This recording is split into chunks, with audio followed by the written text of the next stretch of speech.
Well, let's bring in Alberta Premier Jason Kenney now to discuss this latest campaign effort and his efforts to boost the Alberta economy.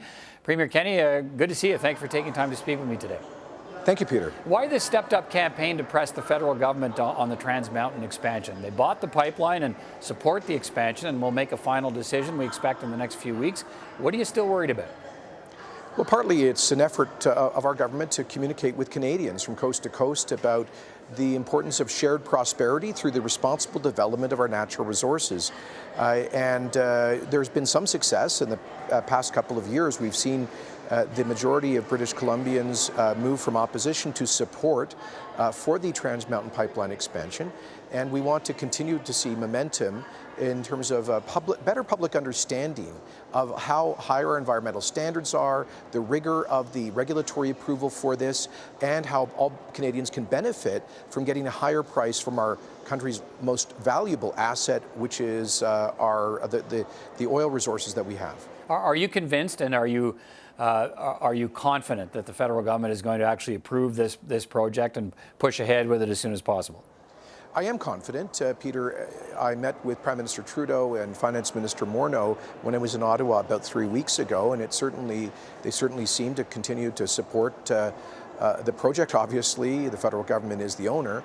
Having said that, I do respect the fact that the federal cabinet must legally keep an open mind and await the report of the on the consultations with First Nations that was mandated by the Federal Court of Appeal. Mm-hmm. So I do respect that legal process, that it has to be done in the correct fashion, but we obviously are hopeful that it will be approved.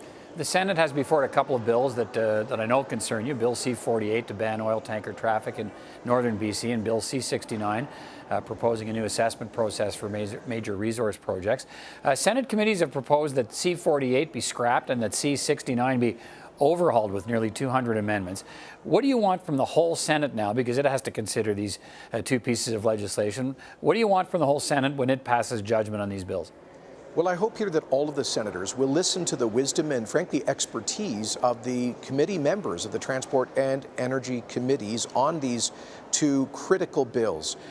Those senators, in both instances, listened to thousands of hours of witness testimony. They became very real experts on these issues. And in the case of the Transportation Committee, came to the conclusion that there is no defensible rationale at all for a ban on Alberta oil exports off the North Coast. And that's why they effectively deleted the bill.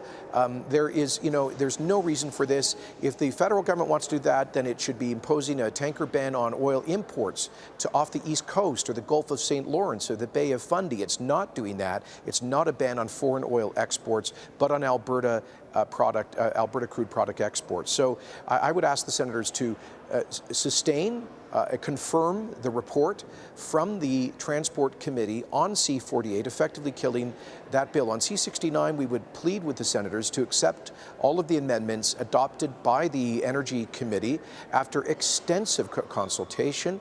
And what I said clearly to the Senate Energy Committee 3 weeks ago, Peter, is this bill will be completely unacceptable to Alberta and will injure national unity and our prosperity unless it's fundamentally rewritten with the acceptance of the amendments brought forward by the Government of Alberta, the petroleum producers, and the Energy Pipeline Association. So we believe that the bill is now in a minimally acceptable form. If, however, the government or the independent senators and then the House of Commons revert to the original version of the bill, we will challenge it immediately as being an unconstitutional violation of Alberta's exclusive jurisdiction over the regulation of upstream oil and gas. Okay, let's talk a little bit about your summer of repeal underway there in Alberta, undoing a lot of the legislation and policies of the former NDP government. You've wiped out the province's carbon tax, cut corporate taxes, or planning to now with new legislation, introducing legislation to roll back the minimum wage for young people under the age of 17, changing overtime rates, and restoring secret votes for union certification.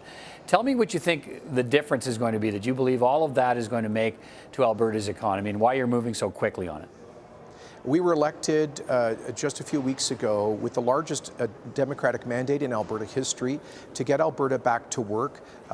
demonstrating that we're open for business, restoring investor confidence. We've gone through 4 years of economic decline and stagnation. In fact, data out yesterday suggests that we may have been in a technical recession in the first 2 quarters of this year.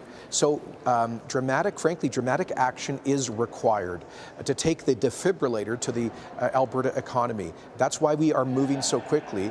The job creation tax cut is a 1/3 reduction in the corporate rate, which will give us eventually lower taxes than all but 6 U.S. states and lower than all 10 Canadian provinces.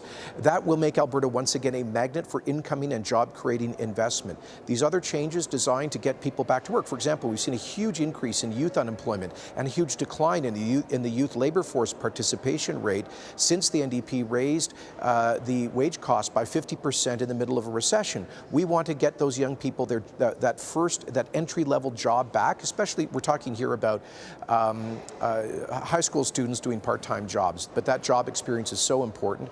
Really, all of this together is sending a message that people should have confidence once again in starting businesses, in investing in the Alberta economy to create jobs. There are predictions of another hot western summer and more wildfires. What's your plan to fight climate change in Alberta if it's not through a carbon tax? Well, we will, in fact, in the fall, be bringing forward legislation to impose a levy on major industrial CO2 emissions, which represent about 60% of the emissions produced in Alberta. It will also be applied more intensively on those companies that have higher than average emissions in their industry. It will be an incentive to reduce the carbon intensity and carbon footprint of heavy industry. It will also support a fund to pay for research and technology that reduces CO2 output with technology that's exportable to the developing world, which is where we see the real problem in massive increases in CO2 emissions. But Peter, we don't believe that punishing people for heating their homes in a cold winter or filling up their gas tank to drive to work is really a responsible environmental policy. Not even the NDP could estimate by how much that would reduce CO2 emissions. What will you do when Ottawa imposes its carbon tax on your province after you get rid of yours? Well, we would immediately challenge that imposition through a judicial reference to the Alberta Appeal Court. At the same time, we will be supporting Saskatchewan's appeal on a similar reference to the Supreme Court of Canada, as we support our other provincial allies in Ontario, New Brunswick, and Manitoba. All right, let's finish on this. If I can frame it this way, once you get done with the summer of repeal in Alberta, it sounds like you're prepared to concentrate on the fall of replace, as in replacing Justin Trudeau. You've talked about perhaps campaigning for Conservatives in Ontario and maybe elsewhere. How do you see your role in the upcoming federal election campaign?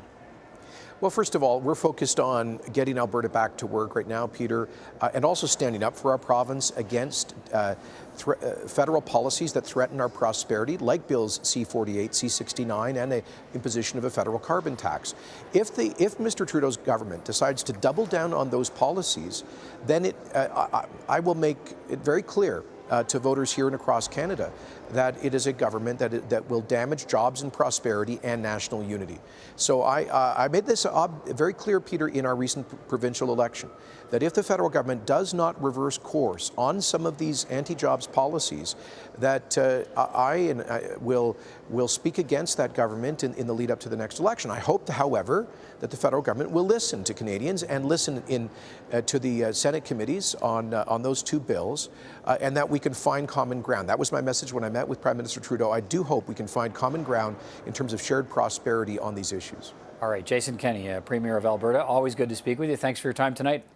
Thank you for your interest, Peter.